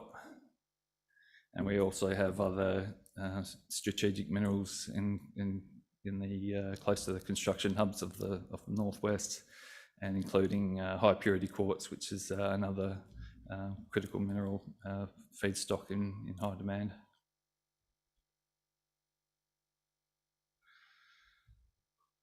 That should do it. I guess I've heard the bell, so thank you very much for your time, and I hope it's been somewhat informative. Good man, thank you. Thank you. You're coming up for drinks after? For sure. Excellent, I know. You've been very quiet and reserved when you're on stage, and he's not usually that quiet and reserved. So go and rib him up and get him energised and have a chat with him about the project, because it has really good potential. Go on, get out there, enjoy. Thank you. Would you put your hands together for him again? I need to move a little bit, so I'm going to ask you to just join me. Can you just stand up for 2 seconds? And I know this is slightly puerile and maybe grade 3, but just stand up for 2 seconds and have a bit of a stretch, because I certainly need it. Look at that fellow there. Look, he's looking at the ceiling. Can you catch? Whoa, no. Oh, only if I throw it far enough. Is that a desperation hit in the middle there? I can't get it that far. Look at you. No, I see. I have 3 brothers and they've all tried to teach me to throw. I actually have a complete tear in my right rotator cuff, in all honesty, because anyway, that's a story for another day and outside with drinks. Sit back down. While you're doing that, guys, is there any chance of you popping up that slide for me, or would that be a physical impossibility? If no, just you can stay standing while we're doing this if you want. We've got 2 minutes up our sleeve. You know the quiz, the little poll that we're getting you to do? That's up there, all right, yeah. I just thought I'd go through some of those with you while we're having a bit of a stretch. So if you're wondering if I'm sitting on my social media, etc. on the phone, I'm not. I can't actually get it to work on my computer at the moment, which makes it a little bit problematical, but I don't want you to think that I'm doing anything but work while I'm sitting here. So we've got the poll results from today. So the first question was, what percentage of the world's energy is currently derived from renewable resources or renewable sources? The popular vote was 2 to 5%, which is not a lot. Euros Hartley's correct answer was the 5 to 10% range. Note, it's not just power generation, it includes transport, ex-nuclear and hydro. Number 2, what will be the gold price, that's US dollar terms, by the end of 2023? And the answer to that one, we all said between US 2000 and 22. And the last poll of the day was, what will be the best performing commodity over the next 12 months? And gold has absolutely rocketed in, followed by copper and lithium. So they are the results from our poll for day 1. Do you want to sit down now? You can stand at the side of the room if you like and do little leg exercises, and none of us will think anything the worse of you. Stu, if you're watching this at home, please, for goodness sakes, do not look at us askance. All right, 3 to go, and then we're going outside and we're going to have... You don't actually have to drink alcohol. You're actually allowed to drink water or have a cup of tea and still chat with us. So please, just because ABC Refinery is rolling out the red carpet, that doesn't mean you have to actually drink alcohol. Right, those of you who are regulars at our events will recognise this fellow as he strides with purpose up onto the stage. You'll recognise him from his role as the founder of Genex Power, which is an ASX-listed renewable energy company with more than $1 billion worth of assets in operation and development. Today, Simon Kidston has joined us in his new role for 2023 non-executive director of Lithium Plus Minerals. And as the name suggests, the focus is lithium, and they believe that they're in a really strong position to cash in on the right commodity at the right time. And why would we jump on board with them? Let's make Simon very welcome. Thank you very much, Chrissy. Look, I'm really excited to be here today because we've just announced the commencement of our 2023 drilling campaign. It's going to be super active. We've had a very, very wet season up in Darwin, and we're now ready to get on the ground and drill continuously for the entire calendar year. So we're planning 18,000 metres, and we're going to drill into multiple prospects. So we look forward to updating the market as we hit those results. So in terms of Lithium Plus, it's high impact lithium exploration. We've been lucky to secure a strategic land package in what I believe is one of the hottest lithium fields in the country. The tenement package was acquired back in 2018, and that's important because it was before the lithium land rush. So we've got the right tenements in the right lithium province. It's a total of 1,700 kilometres, so it's truly strategic. And importantly, it's adjacent to a company called Core Lithium, which has just recently commenced mining at its mine just outside of Darwin. At the time our founder, Dr. Ben Guo, acquired these tenements, Core had a market cap of $20 million and was unknown in the capital markets.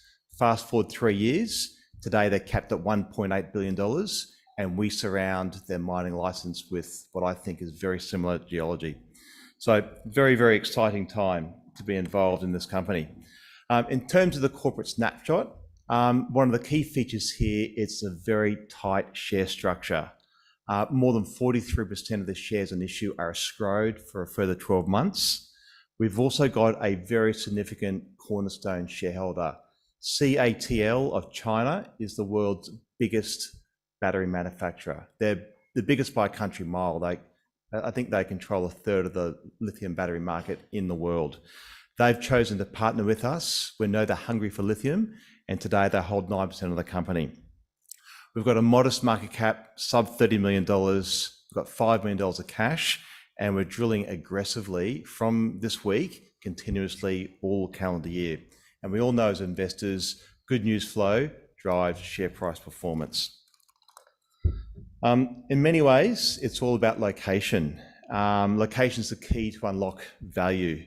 I was reminded of this recently when about 2 weeks ago, there was news out of Chile in South America about attempts by the government there to nationalise lithium deposits. So I'm very pleased to be focused on the Australian market in what I think is one of the premier lithium provinces in the country.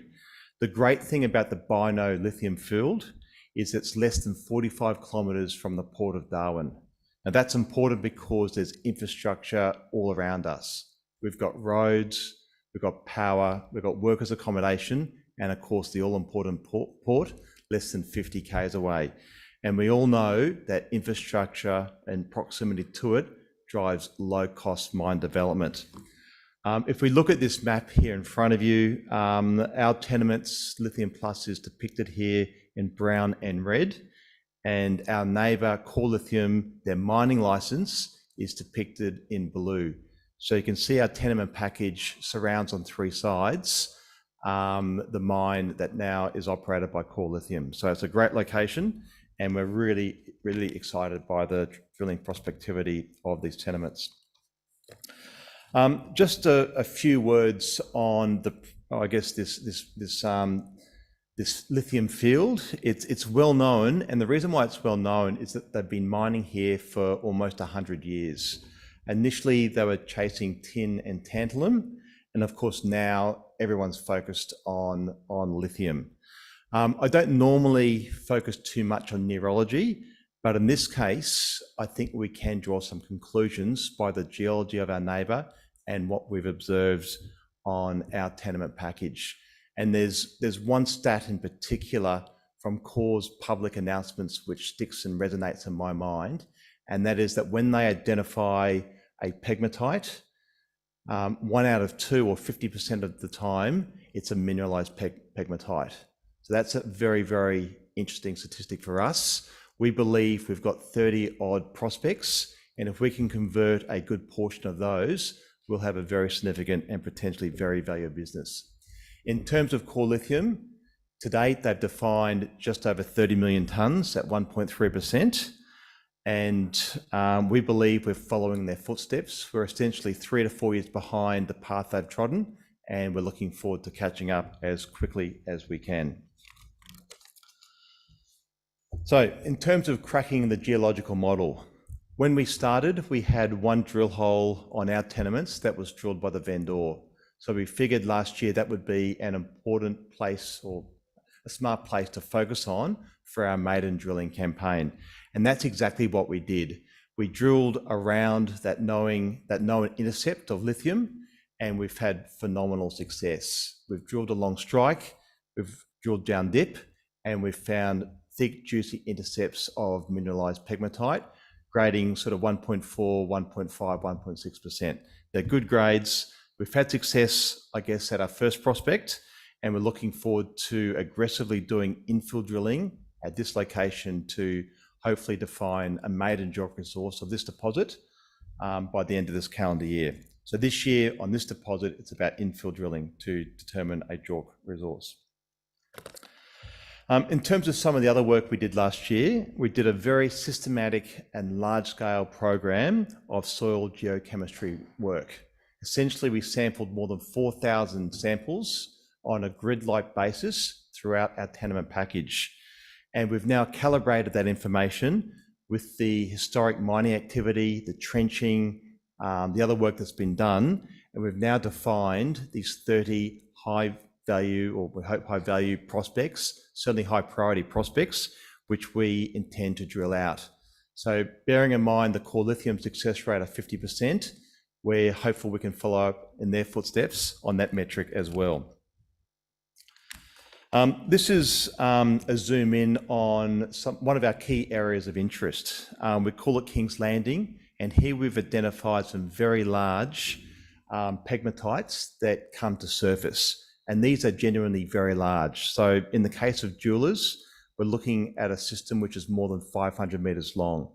Another one, Perseverance, is at least 100 metres, and Jenny's nearby is 250 metres of surface expression. So they're large surface expressions, and to put that into context, the biggest surface expression at Core when they were doing their lithium exploration was around 200 to 300 metres. So these have the potential to be very, very large. It comes to surface, and we're going to drill it aggressively, this current field system. So these are obviously high priority targets, but there's one in particular I'm super excited about, and that's the one called Perseverance. And the reason why I'm excited about that one is that we drilled it very late last year, just as the wet season was approaching, and we managed to drill 8 holes, which confirmed that that particular pegmatite is mineralized. So it's this little one here, and we're going to be drilling this one over coming months, and I think that is certainly a prospect to watch. We're very, very excited by that one. This is a bit of a zoom in of that same area, overlaying the soil chemistry and samples we took over last year. And you can also see there's a number of structural controls here. And that's important because our neighbour Core, their mine, is just here. So it's less than 1 kilometre from the edge of the mine to our properties, and we're along the same fault structure which controls the pegmatite dikes. So we're encouraged by a number of different metrics that have suggested quite keenly we drill there this calendar year. This is a little cross-section of our first discovery at Ley. I guess here we've got high-grade, thick, juicy intercepts of lithium pegmatites. Just calling out some numbers to give you some context. 28 metres at 1.6, 21 metres at 1.7. So these are good grades, good thicknesses, and the grade seems to improve at depth. So this is the one we're doing infill drilling on this season, and this is the one where we aim to have a maiden JORC resource by the end of this calendar year. This is a plan view of the same discovery at Ley. And what we find here is the more we drill, the more we find. And in stepping back to drill deeper at this late prospect late last year, we actually intersected a further parallel mineralized pegmatite 160 meters to the east. So we'll drill that one out again this year as well, and hopefully we'll discover a parallel lode adjacent to the discovery we made last year. So very, very exciting to follow up on this area, and I believe the drill rig will be drilling there from this weekend. So I guess if I focus this to our program for this calendar year, it's going to be super active. We've got our drill rig mobilising right now. It's 18,000 metres combined RC diamond and RAB drilling. So in summary, lay is infill, defining that known deposit. Perseverance is drilling out the success we had last year, where we confirmed that particular occurrence is mineralised, plus testing a number of the other prospects, which we hope will also follow similar success. So this King's Landing area in particular will be a major focus of the business, and we hope to have some interesting results over coming weeks and months. In terms of pulling it all together, our core corporate objective this calendar year is to define at least one maiden JORC resource, hopefully more than one, but at least one. And I think that's an important stake in the ground for the business as it then moves into the development phase. So all of our exploration activities this year have been calibrated to achieve that objective of a JORC resource by Q4 this calendar year, 2023. Just a few words on our 9% strategic shareholder, CATL. They're a great partner to have. As I mentioned at the start, they're hungry for lithium. They're the biggest battery manufacturer globally.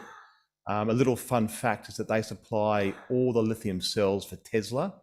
People think of Tesla as a major player in the lithium market, and they are, but all of the lithium batteries come from CATL.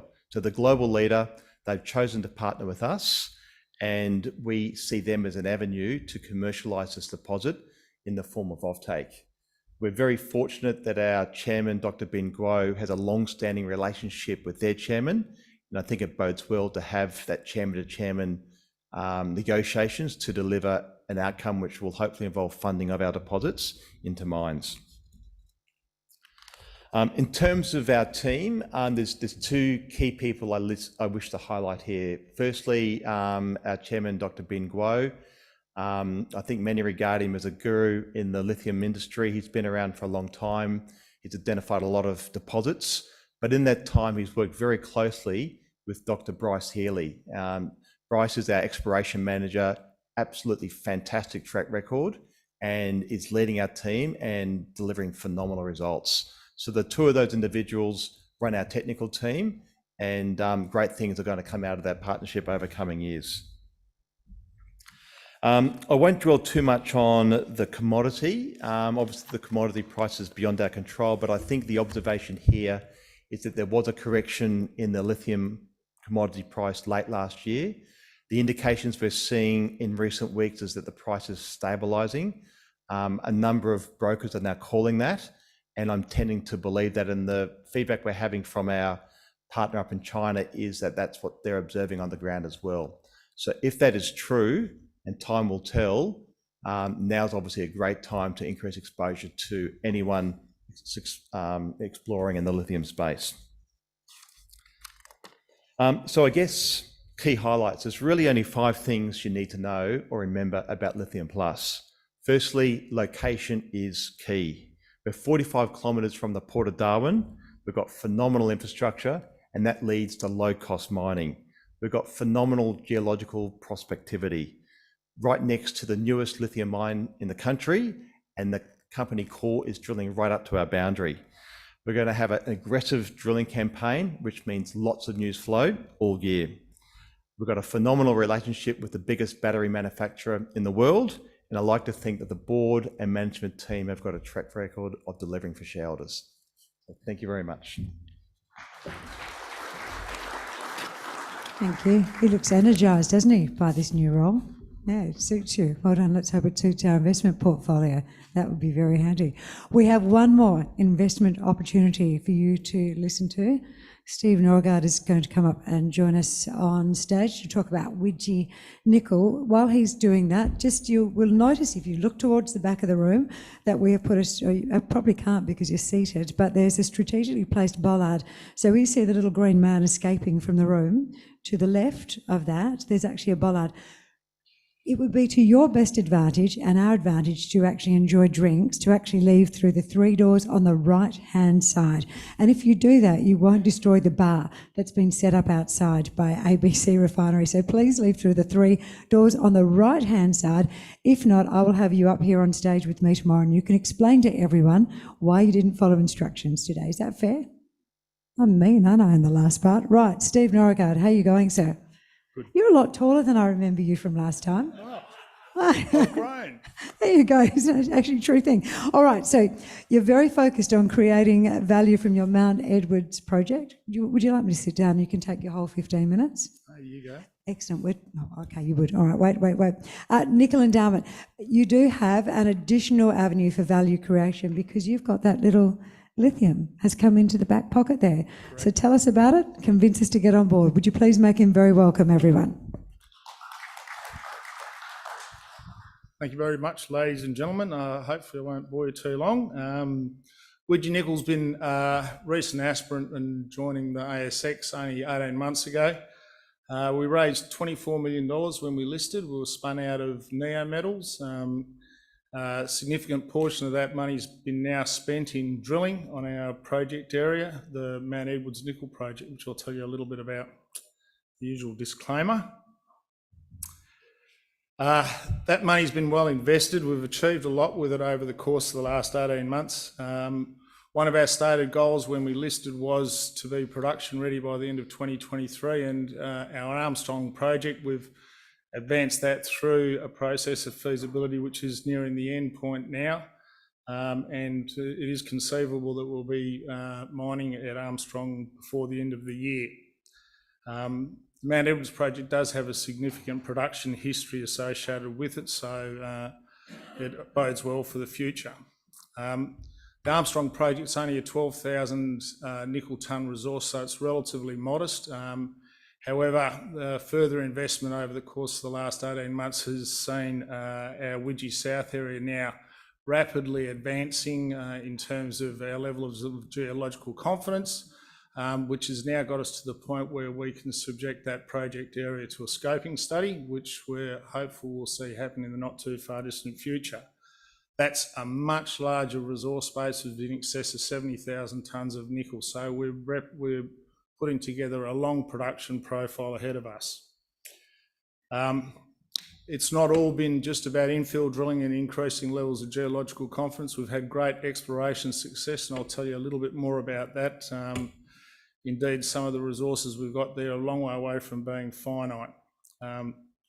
One of the significant things with our project area is our resource base. Whilst it's primarily focused on nickel, the byproduct endowment isn't really known about because in our geological data set, it's dominated by many assays which are limited to just nickel. So through this massive investment in exploration drilling, we're populating that data set, and now we can really ascribe some value to that. It's also, in very recent times, as recent as midway through last year, it came to rise that we did have an element of lithium that we needed to follow up on that, and we've made rapid progress, which I'll update you on during the course of this presentation. If you're ever going to start a mining project, where Mount Edwards is tailor-made. We're right beside the major arterial road that joins Perth to the eastern seaboard. We have a railway line that goes through our project area, a natural gas pipeline that's currently empty looking for customers, potable water pipeline, plus we're also only 45 kilometres away from the only toll milling nickel concentrator in Australia. And that's a facility that right at the moment has an annualised capacity of 1.6 million tonnes, and it's got one customer called Mincor. Mincor, you may be aware, is on the cusp of potentially being delisted through the acquisition by Waugh. Our project area is on already granted mining tenure. We've got all this infrastructure we can leverage off. We both have the really, really rich nickel history, but we've also got a growing lithium expectation or lithium presence. We've got 3 major projects of lithium in close proximity to our project area. The Red Industrial Minerals Mount Marion project to the north, Lithgow's Bald Hill project to the east, and yet another project that's been subject to a little bit of corporate action of recent times, Essential Metals Dome North project, which is to the south of us. Essential Metals were subject to the takeover bid, which was quashed about 3 weeks ago, with Mineral Resources taking a 20% equity stake. So corporately, a very, very interesting aspect to our particular part of the world. We do leverage off a very, very large resource exploration data set, which we'll capitalise on. In terms of the actual company itself, our board of directors, we're not biased towards geology, we're not biased towards mining, we're not biased towards any corporate aspirations. We are focused on getting our project into production, and we have a diverse array of expertise at board level in order to be able to move that project forward. Share price performance has fluctuated depending on what period of time we're in. We've stabilised at about 30 cents, which is a pretty good outcome for us. But we're very, very keen as we see ourselves make that transition from an explorer into a developer. We see an uplift in value. It's all about, from a nickel perspective, it's all about the resource base, which we're very unique in the sense that we've got 12 separate resources, but they're all in close proximity to each other. It's effectively a total of 15 kilometres from the southernmost resource there to the northernmost. So our project is able to be upscaled without us having to duplicate overheads. So our ability to get our production rate up is readily achievable, whereas many others where they've got satellite operations, they have to duplicate their management, they have to duplicate their infrastructure. We can achieve those economies of scale. Our first project, which is Armstrong, you can see that we've got that to a high level of into the indicated category. That's the challenge that we face. There's a massive investment in drilling in order to be able to increase our levels of geological confidence from inferred to indicated. We're progressively moving that. The second band you see there, Gillett, Widgie 3 and Widgie Town site, is our area that we collectively refer to as Widgie South, which will be the second project that we believe will develop through the course of time. We recently announced a resource upgrade on our Gillett project. We moved just under 1 million tonnes from inferred into indicated. We know a lot about this resource base now. We know its the good points in terms of its nickel endowment, its cobalt, its copper endowment, and the PGMs contained. We also know about the things that are very, very important in terms of our customers, such as arsenic, iron and MgO. I'm happy to say that this one ticks all the boxes. Gillett's part of a much bigger project area. Gillett represents that green line there, which is started life when we first listed about 800 metres long. It's now in excess of 1,350 metres in terms of the mineralisation we've identified. Second project area there is Widgie Town site. Third is Widgie 3. Which will be our next project. We have been really focused on infill drilling, but we've had exploration success. Mid last year, we discovered a new zone called Gillett North. However, in very recent times, as recent as yesterday, we announced a significant find. We thought it was cut off in a southerly direction. However, we revisited the data and drilled another hole, and lo and behold, we hit 30 metres at 1.17% nickel, which is a great outcome in an area that we thought was previously deemed barren. Now, this is the steak knives section of the presentation. You see the hole you can see the hole shown on the right-hand side. It was an RC intercept. It actually stopped in mineralisation. We did that because it was supposed to be a pre-collar. It wasn't supposed to hit nickel mineralisation. So we drilled it and then subsequently assayed it, and lo and behold, we've now completed the diamond portion of the hole, and we do have mineralisation, but I haven't got grades here for us. So that's the steak knives moment. What makes it really significant is that it's only just below the barren hole that was above it. So it really opens up this area here, and we're now drilling in order to be able to see what this can do to our endowment. Armstrong, we're rapidly advancing our Armstrong project. We've done a scoping study. We've got the resource to a high level of geological confidence. We've completed all the mining studies, all the technical assessments, have completed a lot of work on the ground, and this project's rapidly approaching a position where we can develop it. A lot of work's been done. Probably one of the biggest pre-production activities is dewatering the open pit, because there was a substantial amount of water to remove. We've done a lot of work in terms of understanding the mineralisation from a metallurgical perspective.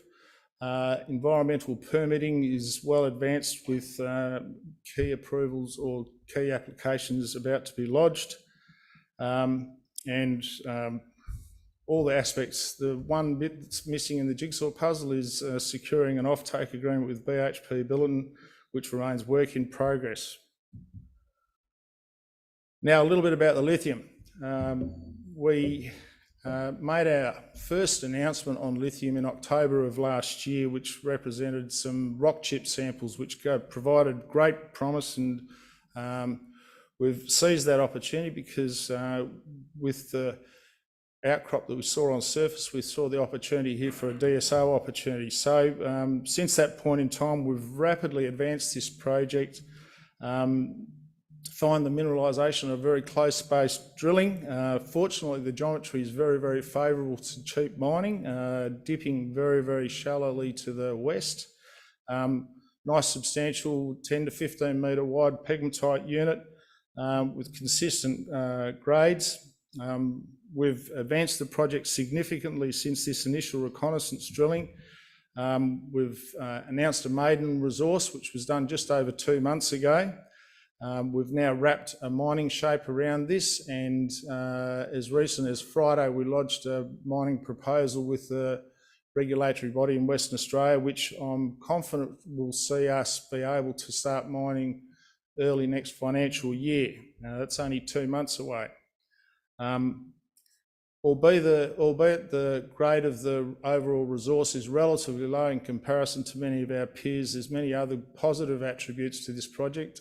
Very, very favourable metallurgy, and that's probably been confirmed to us by the fact that we've got a competitive process going on with off-takers, which is rapidly gaining momentum. So I feel very, very confident that Faraday will figure prominently moving forward. Faraday is not finite. It's not just confined to this initial small resource. We've done step-out drilling now, some 400 metres to the north, and drilling down dip.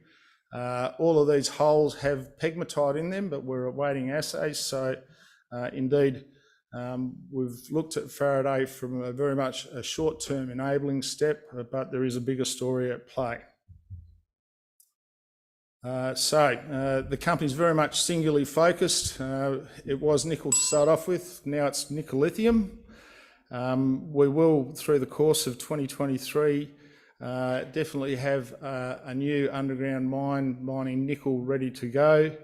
Our Widgie South area will be subjected to scoping study, and that will provide an adjunct to essentially underpin a much longer term nickel mining future for the company. Faraday, which was a gift from heaven, so to speak, we've treated that with respect and pushed that along as fast as we can, and that could become the enabler for us. So I look forward to the remainder of 2023. It's going to be a very, very exciting period of time for the company. And I probably will leave you to reflect on those various aspects. It's going to be an exciting time. Thank you very, very much. Thank you very much, Dave. You did a good job, admirable job, bringing up their rear, and the room is still really, really nice and full. We have one last presentation. Look at this fella up here.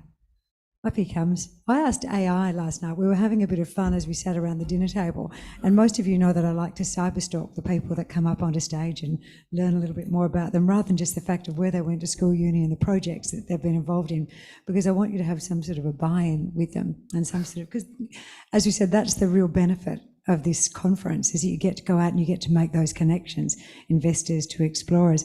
I asked AI to write an introduction for you, young sir. So I'll give you the intro. So we've got David here. David's worked with the Australian Parliament House as senatorial staffer, helped to edit an academic book. You can see at this point I thought, gee, I need to find something a little bit more catchier to introduce him today, as he's going to talk about the critical minerals, the next big thing for Australia. So David Royal, here is part of a one-page expose on you. I'll make it really short. Actually, you know what I need to do?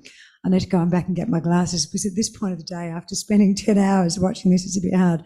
So it says, throughout this speech, he will challenge conventional thinking, explore novel strategies, and help to equip you with the tools needed to navigate the intricate landscape of resource allocation. So let us embark on this expedition together as he takes to the stage, where numbers and narratives intertwine, and where the insights we uncover will empower us to make informed decisions that shape our collective destiny.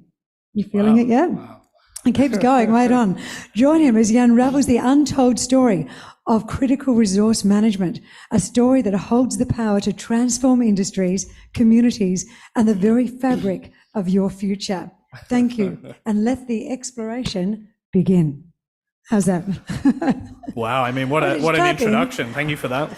Hence, I didn't use it for the rest of the intros at all today, but there you go.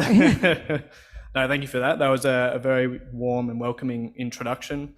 My name's David Royal. I understand that we're all rearing off to get to the conference drinks, so I'll try to keep it pretty sharp. I'm a senior consultant for CRU Group. Today I'll be providing an overview of the critical minerals opportunity here in Australia. The title here should say maybe the next potential big thing for Australia, as I think there are more things that need to be achieved before we get there. Just the usual legal notice there.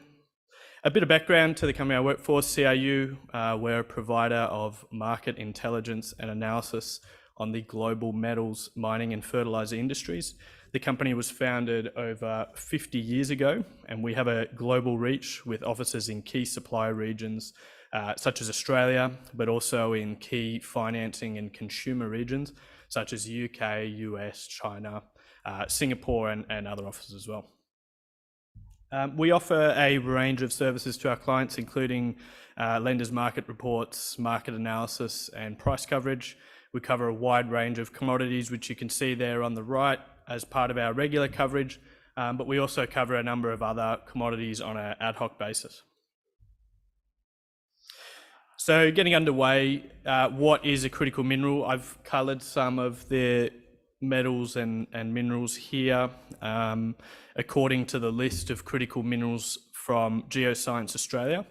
There isn't really a uniform list of what exactly is a critical mineral, with each country having their own list, even some of the state governments in Australia having their own lists.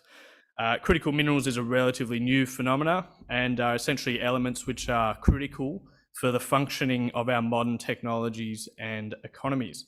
And they also carry some risk of supply chain disruption. Critical minerals have quickly become a key concern for governments, and many of the minerals you see here are absolutely essential if decarbonisation is to become a reality. There is a bit of a mixed bag in terms of the demand outlook for these minerals. As you can see, lithium demand is expected to continue to rocket. with demand expected to double or so over the next 5 years. The growth rate for nickel, which you can see, which is essential for electrification, might be tempered a bit by its role in the stainless steel sector. If we look solely at nickel sulfate, for example, which is the battery chemical form of nickel, the demand growth rate is a lot higher. And this is likewise for vanadium pentoxide for batteries and others. The other key point here on the slide is to show where we are now in terms of our exports. Almost half of financial year 21-22 exports from Australia by value were either iron ore or coal, the so-called bulk commodities. These are really the backbone of Australian exports, and we see demand for bulk commodities reducing over time, as you can see there at the end. Demand for seaborne thermal coal in particular is expected to come down quite a lot. However, met coal and iron ore demand is expected to hold up relatively well. While they are expected to come down, we still think that there's going to be a strong support base from the economy coming from these bulk commodities. However, the exciting part and what we're all here for today is these other critical minerals, which are the real growth story.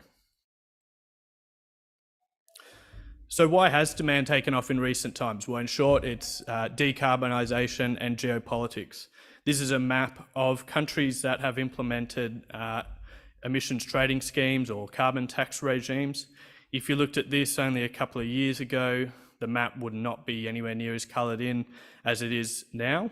Australia has recently legislated a 43% emissions reduction target to be achieved by 2030, which will be enforced by the recent safeguard mechanism.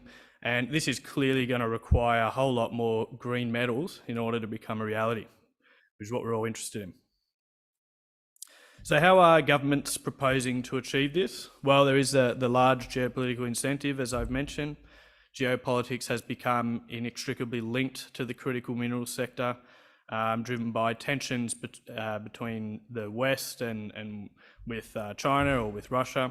The war in Ukraine has exposed the vulnerability of supply chains, and governments have become a bit more protectionist in order to try to boost domestic energy security. China is clearly the key midstream processor of metals and minerals. A disruption in trade with China would be catastrophic to Australia's decarbonisation goals and the overall economy. And there is also some legislation that has been passed to try to boost downstream domestic production of critical minerals. So, for example, in the US, everyone knows the Inflation Reduction Act. It doesn't do too much for inflation, but it does create tax incentives for OEMs to build up battery manufacturing and incentivise upstream mine development in places like Australia. Procurement of critical minerals from China or Russia is explicitly excluded, as they are countries of concern, so-called, and this shows that the geopolitics angle is a clear driver of this strategy. The Australian government too has made some good efforts on both the federal and state level. Mining and metals and minerals rather is generally governed by state level governments, but the federal government has outlined a critical minerals strategy. The New South Wales state government as well has outlined a similar strategy, as do most of the other state and territory governments. Overall, there are strong incentives to invest in the critical minerals sector from a demand point of view. Governments globally are helping to facilitate increased production, but supply will ultimately have to come from the industry, from people in this room today, meaning that industry will really have to be at the forefront of any critical mineral strategy and decarbonisation. Just talking briefly now about the outlook for batteries. EVs are a key part of the story for battery demand, but there are other sectors like the battery storage sector, which are also set to take off. We expect EVs to account for around 66% of light vehicle sales by 2040. This presents itself as a massive opportunity for minerals such as lithium, nickel, cobalt, and even phosphate, which are all critical elements for modern day EV batteries.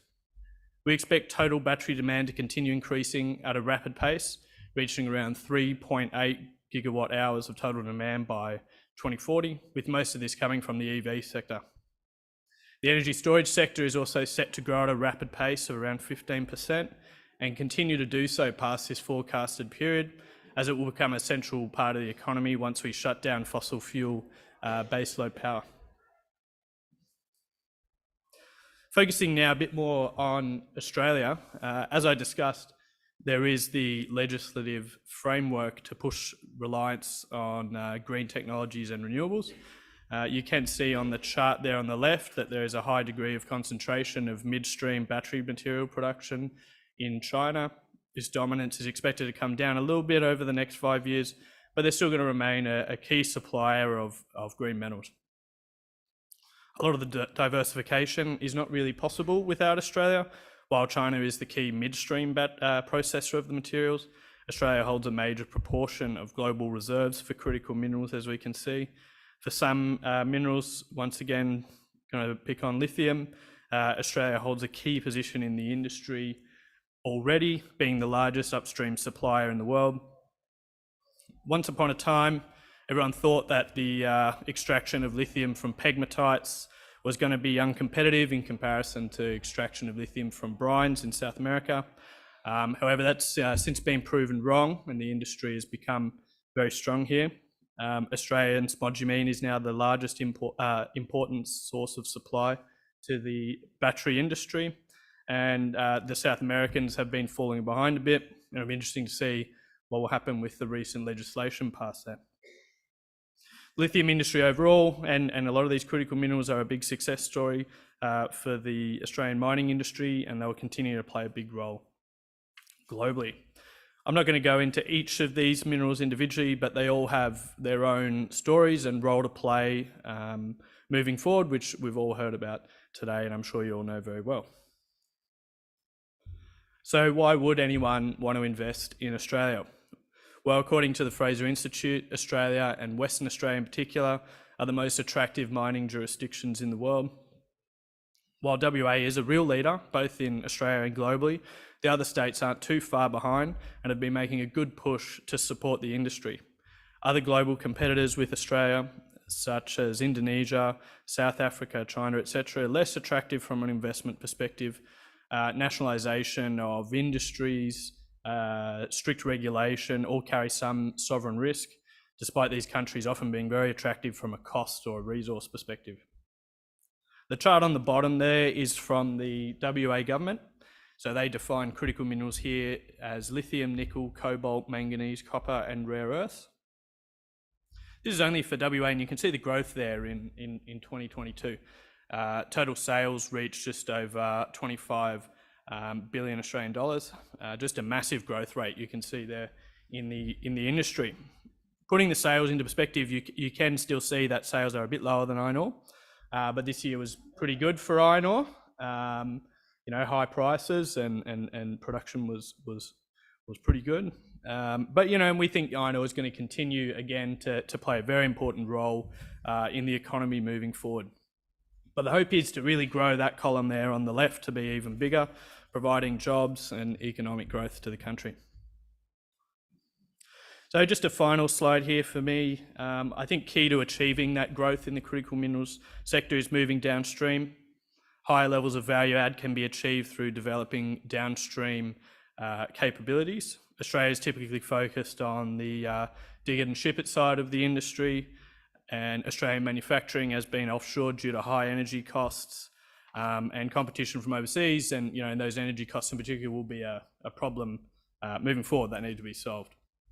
On the capex side, it's still a bit expensive, but what we are seeing from our perspective from these new lithium hydroxide refineries popping up in WA is that they can be competitive on an OPEX basis globally. Given the natural resources located in Australia, we could account for an even larger portion of that cost curve there. Not only lithium, but I think Australia has all the composite materials to get to PCAM or CAM. There are guys in Australia trying to achieve this, but I think at this stage, maybe targeting gigafactories might be a bit ambitious. But I think I can't see any reason why battery chemicals, PCAM, CAM can't be competitive in Australia. So overall, I think Australia should focus its efforts on where the highest returns will be, and seek out the most prospective opportunities, because there is a lot of value add to be gained. And overall, critical minerals could be a game changer in Australia, but it could pass us by if we don't seize it. Just going to leave it there. Thank you everyone for listening. I'll be around in the conference room if anyone would like a bit of a chat. Dave, thank you so much. Excuse me for ringing the bell on you just then. I really appreciate it. Appreciate your patience as well. Put your hands together again for one more time, please, everyone. Did a great job. As you move your way out through the right three doors, and I know I've lost you, go and enjoy yourself, enjoy the company. We start tomorrow at 8:30. It is a slightly longer day by 10 minutes. We finish at 5:30. Today is drinks. Tomorrow night is cocktail party. So if one has a frock, one should bring it and get changed. Enjoy the evening, and you've got lots to talk about. Thank you, everyone.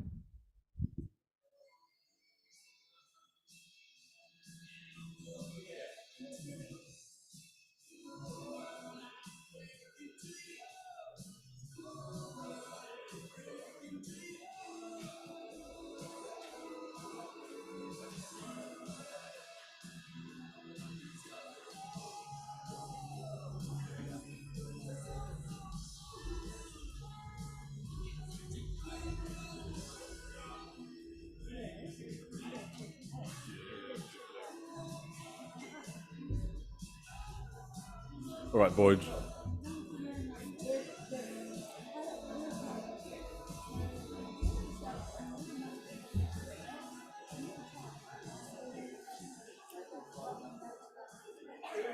So,